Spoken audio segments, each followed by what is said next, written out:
da felicidade nas esferas superiores, são resguardados no recesso do lar. Contudo, renascem no corpo carnal espiritualmente jungidos às linhas inferiores de que são advindos, assimilando-lhes, facilmente, o influxo aviltante. Reaparecem, desse modo, na arena física. Mas, via de regra, quando não se mostram retardados mentais, desde a infância, são perfeitamente classificáveis entre os psicopatas amorais, segundo o conceito da moral insanity, vulgarizado pelos ingleses, demonstrando manifesta perversidade, na qual se revelam constantemente brutalizados e agressivos, petulantes e pérfidos, indiferentes a qualquer noção da dignidade e da honra, continuamente dispostos a mergulhar na criminalidade e no vício. Aqueles espíritos relativamente corrigidos nas escolas de reabilitação da espiritualidade desenvolvem-se, no ambiente humano, enquadráveis entre os psicopatas astênicos e abúlicos, fanáticos e hipertímicos, ou identificáveis como representantes de várias doenças e delírios psíquicos, inclusive aberrações sexuais diversas. Obsessão e mediunidade. Tais enfermos da alma, tantas vezes submetidos, sem resultado satisfatório, à insulina e à convulsoterapia, quando recomendados ao auxílio dos templos espíritas, poderão ser tidos como médiuns. Sem dúvida, são médiuns doentes, afinizados com os fulcros de sentimento desequilibrado de onde ressurgiram para novo aprendizado entre os homens. Por certa quota de tempo, são intérpretes de forças degradadas, às quais é preciso opor a intervenção moral necessária, do mesmo modo que se prescreve medicação aos enfermos. Trazendo consigo as sequelas ocultas da internação na província purgatorial, de que volvem pela porta do berço terrestre, exteriorizam ondas mentais viciadas que lhes alentam as disfunções dos implementos físicos, ondas essas pelas quais recolhem os pensamentos das entidades inferiores a lhes constituírem a cobertura da retaguarda. Apesar disso, devem ser acolhidos nos santuários do Espiritismo por medianeiros de planos que é preciso transformar e ajudar, porquanto um espírito renovado para o bem-lei do Criador para todas as criaturas é peça importante para o reajustamento geral dessa ou daquela engrenagem conturbada na máquina da vida. Doutrina espírita. Forçoso é considerar que a atividade religiosa, digna e venerável, em qualquer setor da edificação humana, exprime socorro celeste aos desajustes morais de quantos se demoram na reencarnação, buscando a restauração precisa. E, compreendendo-se que elevada percentagem das personalidades humanas traz, no imo do próprio ser, raízes e brechas de comunhão com o pretérito de sombra, através das quais são suscetíveis de sofrer os mais estranhos processos de obsessão oculta se reavivarem, constantes, nos diversos períodos etários que correspondem ao tempo de formação dos débitos kármicos que buscam equacionar no corpo terrestre, é justo encarecer, assim, a oportunidade e a excelência do amparo moral da doutrina espírita, como sendo o recurso mais sólido na assistência às vítimas do desequilíbrio espiritual de qualquer matiz, por oferecer-lhes, no estudo nobre e no serviço santificante, o clima indispensável de transmutação e harmonização, com que se recuperem, no domínio dos pensamentos mais íntimos, para assimilarem a influência benéfica dos agentes espirituais da necessária renovação. 25 Oração. Mediunidade e religião. Misturada à magia vulgar, a mediunidade é de todos os tempos no mundo. Confundida entre os totens e manitus, nas raças primitivas, alteia-se, gradativamente, e surge, suntuosa e complexa, nos templos iniciáticos dos povos antigos, ou rebaixada e desordenada, entre os magos da praça pública. Ocioso seria enumerar sucessos e profecias, constantes dos livros sagrados das religiões, nas épocas anciãs. A cada passo, nas recordações de todas elas, encontramos referências a manifestações de anjos e demônios, evocações e mensagens de seres desencarnados, visões e sonhos, encantamentos e exorcismos. Reflexo condicionado e mediunidade. em toda a parte, desde os amuletos das tribos mergulhadas em profunda ignorância até os cânticos sublimados dos santuários religiosos dos tempos modernos, vemos o reflexo condicionado, facilitando a exteriorização de recursos da mente, para o intercâmbio com o plano espiritual. Talismãs e altares, vestes e paramentos, símbolos e imagens, vasos e perfumes, não passam de petrechos destinados a incentivar a produção de ondas mentais, nesse ou naquele sentido, atraindo forças do mesmo tipo que as arremessadas pelo operador dessa ou daquela cerimônia mágica ou religiosa e pelas assembleias que os acompanham, visando a certos fins. E compreendendo-se que os semelhantes se atraem, o bruxo que se vale da mandrágora para endereçar vibrações deprimentes a certa pessoa, a esta procura induzir a emissão de energias do mesmo naipe com que, à base de terror, assimila correntes mentais inferiores, prejudicando a si mesma, sempre que não possua a integridade da consciência tranquila. O sacerdote de classe elevada, toda vez que aproveita os elementos de sua fé para consolar um espírito desesperado, está impelindo à produção de raios mentais enobrecidos, com os quais forma o clima adequado à recepção do auxílio da esfera superior. O médico que encoraja o paciente, usando autoridade e doçura, inclina-o a gerar, em favor de si mesmo, oscilações mentais restaurativas, pelas quais se relaciona com os poderes curativos estuantes em todos os escaninhos da natureza. O professor, estimulando o discípulo a dominar o aprendizado dessa ou daquela expressão, impulsiona-o a condicionar os elementos do próprio espírito, ajustando-lhe a onda mental para incorporar a carga de conhecimento de que necessita. Grandeza da oração. Observamos em todos os momentos da alma, seja no repouso ou na atividade, o reflexo condicionado, ou ação independente da vontade que se segue, imediatamente, a uma excitação externa, na base das operações da mente, objetivando esse ou aquele gênero de serviço. Daí resulta o impositivo da vigilância sobre a nossa própria orientação, de vez que somente a conduta reta sustenta o reto pensamento e, de posse do reto pensamento, a oração, qualquer que seja o nosso grau de cultura intelectual, é o mais elevado toque de indução para que nos coloquemos, para logo, em regime de comunhão com as esferas superiores. De essência divina, a prece será sempre o reflexo positivamente sublime do espírito, em qualquer posição, por obrigá-lo a despedir de si mesmo os elementos mais puros de que possa dispor.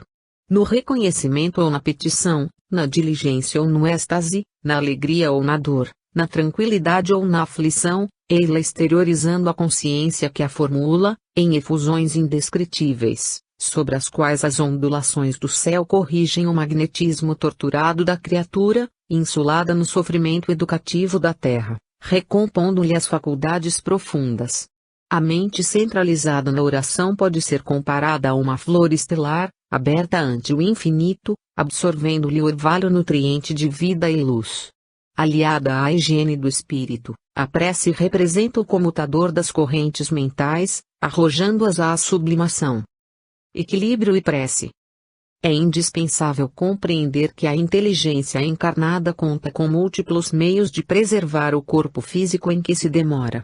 Além dos inestimáveis serviços da pele e da mucosa intestinal que o defendem das intromissões indébitas de elementos físicos e químicos, prontos a lhe arruinarem a estabilidade, o homem consegue mobilizar todo um sistema de quimioterapia bacteriana, atualmente em plena evolução para mais ampla eficiência, com a antibiose ou atuação bacteriostática levada a efeito por determinadas unidades microbianas sobre outras, na vanguarda dos processos imunológicos. É possível, então, coibir, com relativa segurança, a febre tifoide, as disenterias, a tuberculose, as riqueticioses, a psitacose, as infecções pulmonares e urinárias, etc. Entretanto, não acontece o mesmo quando nos reportamos à atmosfera psicológica em que toda criatura se submerge na vida social do planeta.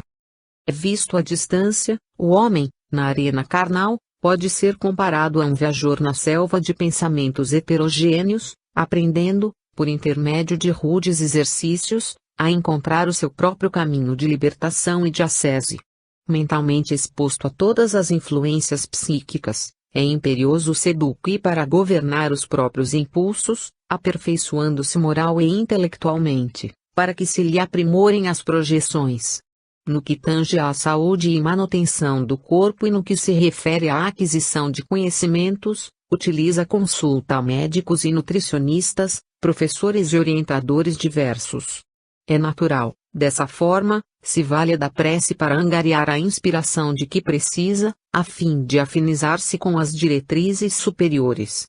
No circuito de forças estabelecido com a oração, a alma não apenas se predispõe a regenerar o equilíbrio das células físicas viciadas ou exaustas, através do influxo das energias renovadoras que incorpora, espontaneamente, assimilando os raios da vida mais alta a que se dirige, mas também reflete as sugestões iluminativas das inteligências desencarnadas de condição mais nobre, com as quais se coloca em relação. Prece e renovação.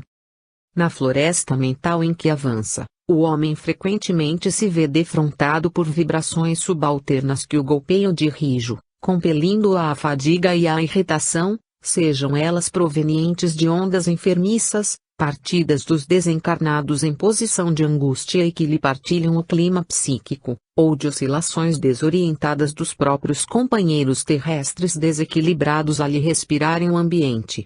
Todavia, tão logo se envolva nas vibrações balsâmicas da prece, ergue-se-lhe o pensamento aos planos sublimados, de onde recolhe as ideias transformadoras dos espíritos benevolentes e amigos, convertidos em vanguardeiros de seus passos, na evolução.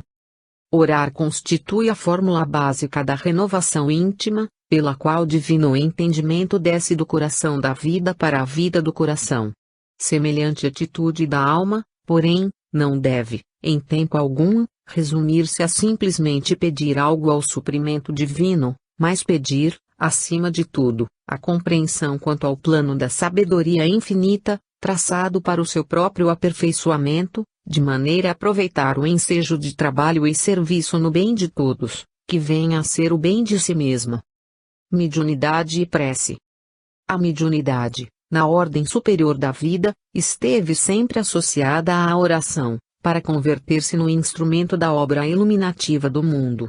Entre os egípcios e hindus, chineses e persas, gregos e cipriotas, gauleses e romanos, a prece, expressando invocação ou louvor, adoração ou meditação, é o agente refletor do plano celeste sobre a alma do homem. Orando, Moisés recolhe, no Sinai, os mandamentos que alicerçam a justiça de todos os tempos e, igualmente em prece, seja nas margens do Genezaré ou em pleno Tabor, respirando o silêncio de Getsemane ou nos braços da cruz, o Cristo revela na oração o reflexo condicionado de natureza divina, suscetível de facultar a sintonia entre a criatura e o Criador. 26 Jesus e mediunidade. Divina mediunidade.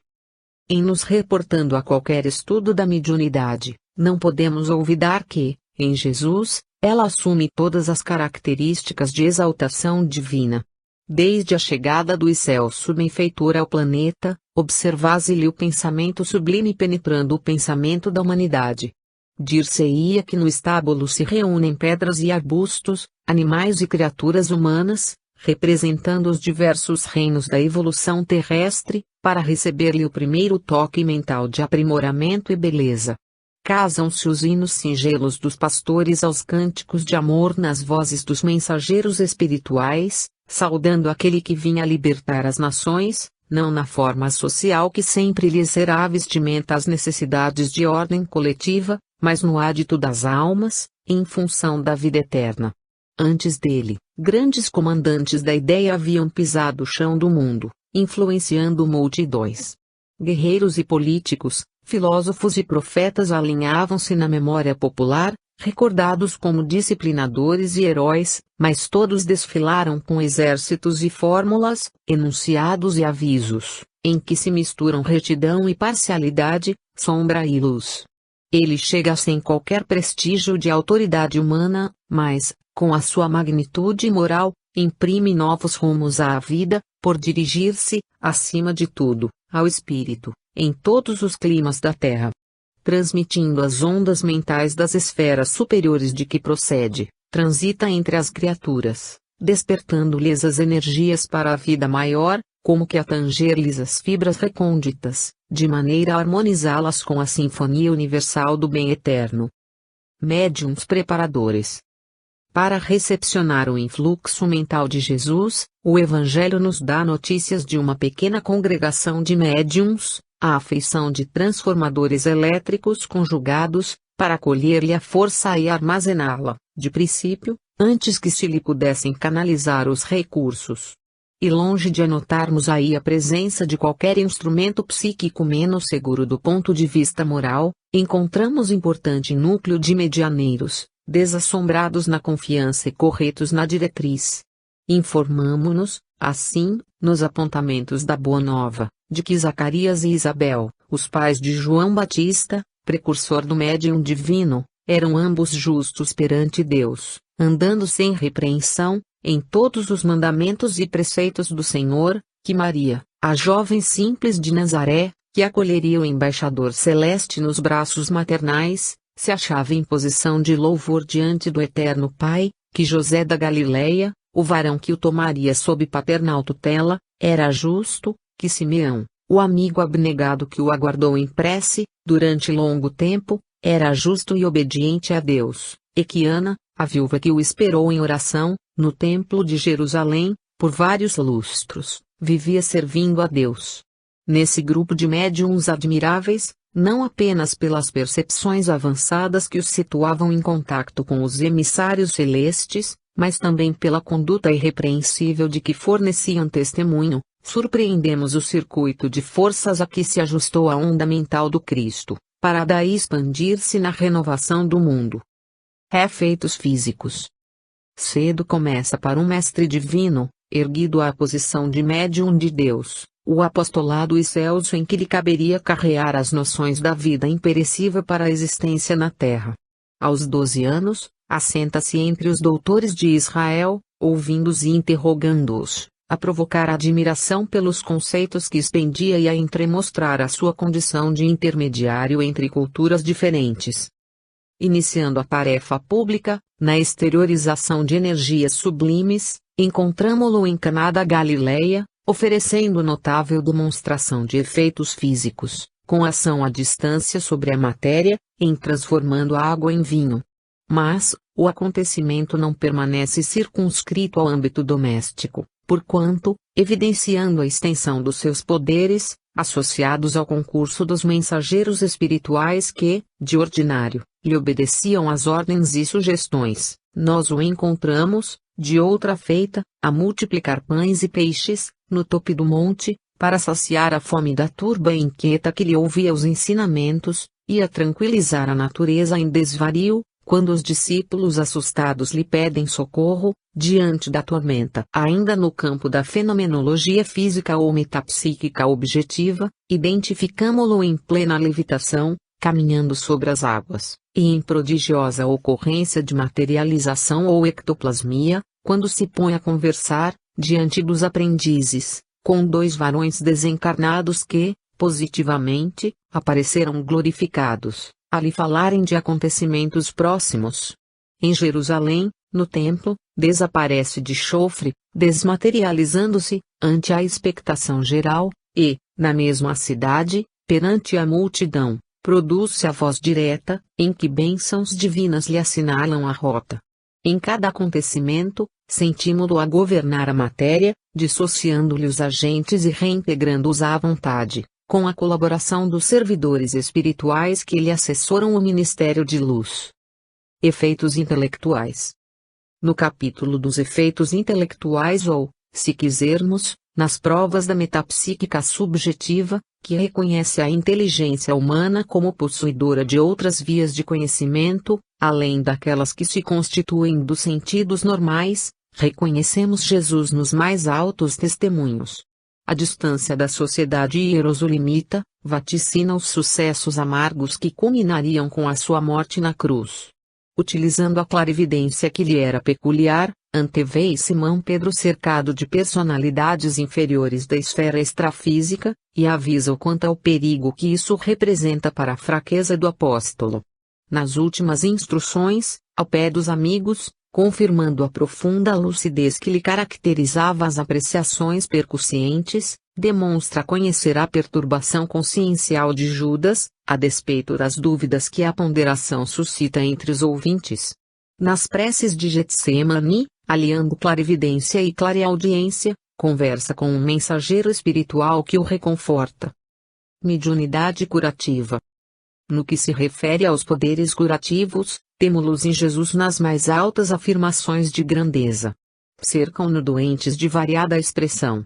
Paralíticos estendem-lhe membros mirrados, obtendo socorro. Cegos recuperam a visão.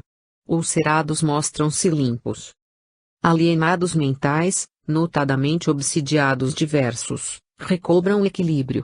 É importante considerar, porém, que o grande benfeitor a todos convida para a valorização das próprias energias. Reajustando as células enfermas da mulher hemorroíça, diz-lhe, convincente: filha, tem bom ânimo. A tua fé te curou. Logo após, tocando os olhos de dois cegos que lhe recorrem à caridade, exclama: seja feito, segundo a vossa fé. Não salienta a confiança por simples ingrediente de natureza mística, mas sim por recurso de ajustamento dos princípios mentais, na direção da cura. E encarecendo o imperativo do pensamento reto para a harmonia do binômio mente-corpo, por várias vezes o vemos impelir os sofredores aliviados à vida nobre, como no caso do paralítico de Betesda, que, devidamente refeito, ao reencontrá-lo no templo, dele ouviu a advertência inesquecível: eis que já está a ação. Não peques mais, para que te não suceda coisa pior. Evangelho e mediunidade. A prática da mediunidade não está somente na passagem do Mestre entre os homens, junto dos quais, a cada hora, revela o seu intercâmbio constante com o plano superior, seja em colóquios com os emissários de alta estirpe, seja em se dirigindo aos aflitos desencarnados, no socorro aos obsessos do caminho, mas também na equipe dos companheiros, aos quais se apresenta em pessoa, depois da morte, ministrando instruções para o edifício do Evangelho nascente. No dia de Pentecostes, vários fenômenos mediúnicos marcam a tarefa dos apóstolos, mesclando-se efeitos físicos e intelectuais na praça pública, a constituir-se a mediunidade, desde então, em viga mestra de todas as construções do cristianismo, nos séculos subsequentes. Em Jesus e em seus primitivos continuadores, porém, encontramo-la pura e espontânea, como deve ser, distante de particularismos inferiores, tanto quanto isenta de simonismo. Neles mostram-se os valores mediúnicos a serviço da religião cósmica do amor e da sabedoria, na qual os regulamentos divinos, em todos os mundos, instituem a responsabilidade moral segundo o grau de conhecimento, situando-se, desse modo, a justiça perfeita, no íntimo de cada um, para que se outorgue isso ou aquilo, a cada espírito, de conformidade com as próprias obras. O Evangelho, assim, não é o livro de um povo apenas, mas o código de princípios morais do universo, adaptável a todas as pátrias, a todas as comunidades, a todas as raças e a todas as criaturas, porque representa, acima de tudo, a carta de conduta para a ascensão da consciência à imortalidade, na revelação da qual nosso Senhor Jesus Cristo empregou a mediunidade sublime como agente de luz eterna, exaltando a vida e aniquilando a morte, abolindo o mal e glorificando o bem, a fim de que as leis humanas se purifiquem e se engrandeçam, se santifiquem e se elevem para a integração com as leis de Deus. Fim desta obra.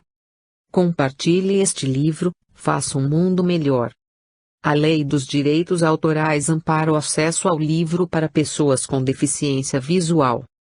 Você sabia que no Brasil a Lei dos Direitos Autorais número 9.610, de 19 de fevereiro de 1998, ampara o acesso ao livro para pessoas com deficiência visual? Segundo a lei, capítulo 4, art.